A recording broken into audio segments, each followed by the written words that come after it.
بسم اللہ الرحمن الرحیم۔ حضرت جبیر رضی اللہ تعالی عنہ سے حضور صلی اللہ علیہ وسلم نے ارشاد فرمایا کہ اے زبیر، اللہ جل شانہ نے جب اپنے عرش پر جلوہ فرمایا تو اپنے بندوں کی طرف کرم کی نظر ڈالی اور ارشاد فرمایا کہ میرے بندو، تم میری مخلوق ہو اور میں ہی تمہارا پروردگار، ضرورتوں کو پورا کرنے والا ہوں۔ تمہاری روزیاں ہمارے قبضے میں ہیں، لہٰذا تم اپنے آپ کو ایسی محنتوں میں نہ پھنساؤ جس کا ذمہ میں نے لے رکھا ہے۔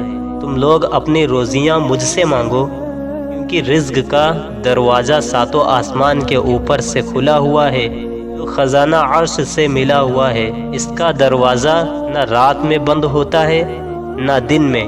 اللہ جل شانہ اس دروازے سے ہر شخص پر روزی اتارتا ہے، لوگوں کے غمان کے بقدر، ان کی عطا کے بقدر، ان کے صدقے کے بقدر اور ان کے خرچ کے بقدر۔